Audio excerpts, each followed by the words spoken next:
Viewers, আসসালামু আলাইকুম, welcome to my another blog. এখন আমি আছি সিলেট শহরের পরে। আজকে আমরা ঘুরতে যাব জাফলংয়ে। তো এখন বাজে দুপুর 1:30। তো আমরা চিন্তা করলাম জাফলং যাওয়ার আগে আমরা লাঞ্চটা সিলেট শহর থেকে সেরে নিব। সেজন্য আমরা এখন যাচ্ছি ভালো কোনো রেস্টুরেন্টে। আর সিলেট শহরে ভালো রেস্টুরেন্ট বলতে আমার মনে হয় পাঁচ ভাই অথবা পাংশি, এই দুইটার একটাতে গেলেই বেস্ট হবে। তো সেজন্যই পাঁচ ভাইয়ের উদ্দেশ্যে রওনা দিছি।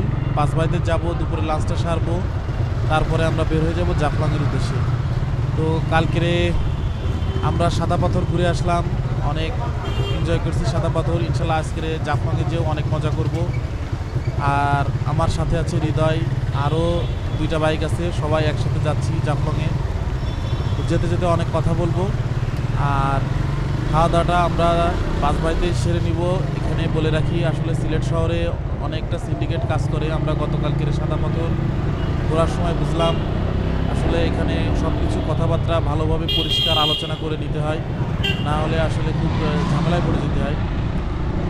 গতকালকে নাইটে মাজারের সামনের একটা রেস্টুরেন্টে আমরা রাত্রে ডিনার করলাম, কিন্তু ওইখানের পরিবেশটা অনেক সুন্দর ছিল, কিন্তু খাবারের মানটা অত ভালো ছিল না। তারপরে চিন্তা করলাম আসলে পাঁচ ভাইতেই যে খাওয়া দাওয়া করবো, যার কারণে পাঁচ ভাইতেই ছুটে চলে আসা।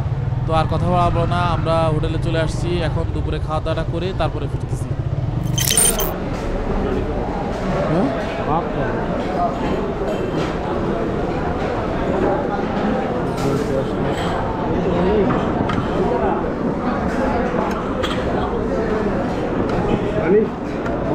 এটা কিসের ভর্তা? এটা এটা এটা আমাদের খাওয়া দাওয়া শেষ করলাম, আর কথা বেশি বলবো না। এখন যাব জাফলংয়ে। আর খাবারটা অনেক সুন্দর ছিল, পরিবেশটাও সুন্দর ছিল এবং প্রাইসটাও ছিল খুবই সীমিত।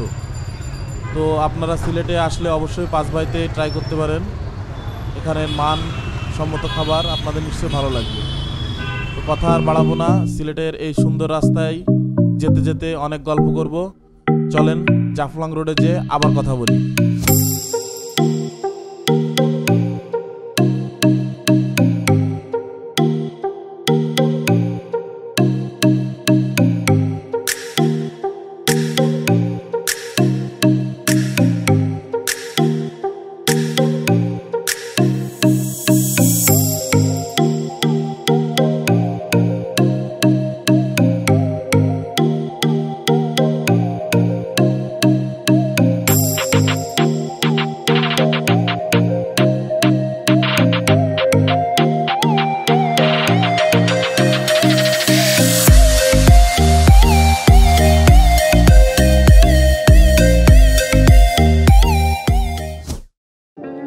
প্রকৃতি কন্যা জাফলং, কি নেই জাফলংয়ে?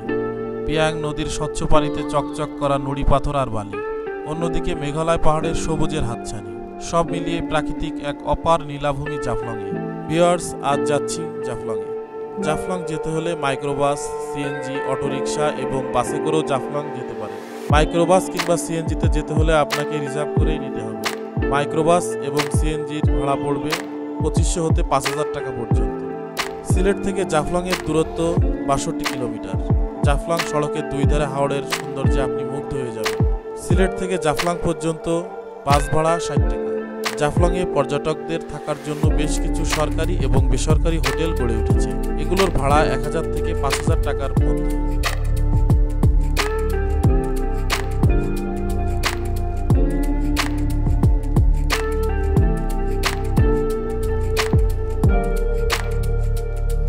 ভিউয়ার্স, প্রচুর বৃষ্টি হলো কিছু সময় আগে।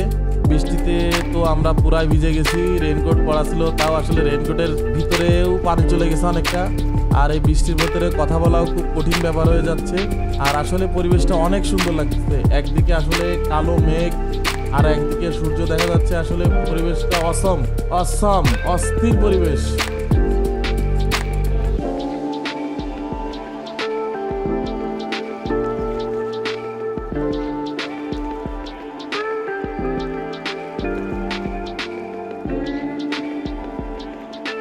এখন বাজে 4টা 30 মিনিট। মাত্র 5 মিনিট আগে আমরা জাফলং পৌঁছলাম এবং প্রচণ্ড বৃষ্টি হচ্ছে জাফলংয়ে, যার কারণে জিরো পয়েন্টের লোক অনেক কম।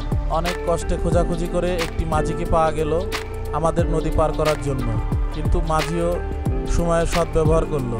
জনপ্রতি 100 টাকা হলে সে নদী পার করবে এবং নিয়ে আসবে। তো আমাদের হাতে কোনো উপায় না পেয়ে আমরা সেটাতে রাজি হয়ে গেলাম। সাধারণত নদ পার থেকে ওপারে যেতে 10 টাকা লাগে এবং রিজার্ভ করলে 5 থেকে 600 টাকার মধ্যেই হয়ে যায়।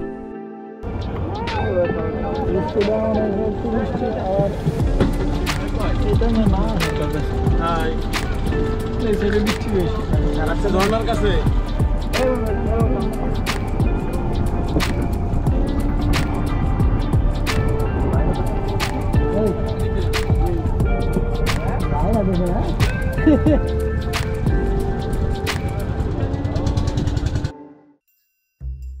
জাফলং বাংলাদেশের সিলেটের গোয়াইনঘাট উপজেলার অন্তর্গত একটি পর্যটক স্থান।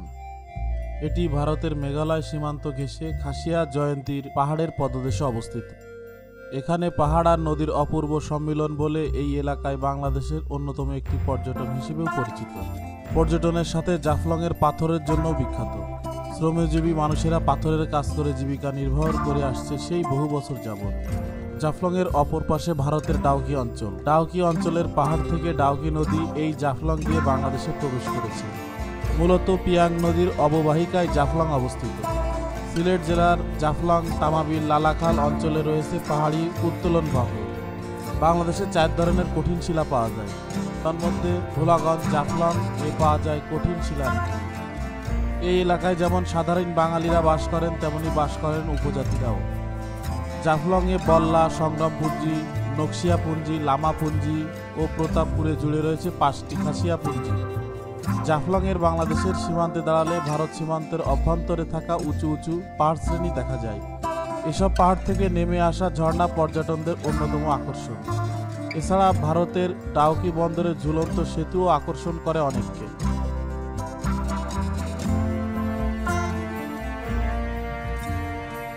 বন্ধুরা, আমরা এখন সংগ্রামপুঞ্জির ঝর্ণা দেখতে যাচ্ছি। সংগ্রামপুঞ্জির ঝর্ণার স্থানীয় নাম মায়াবী ঝর্ণা।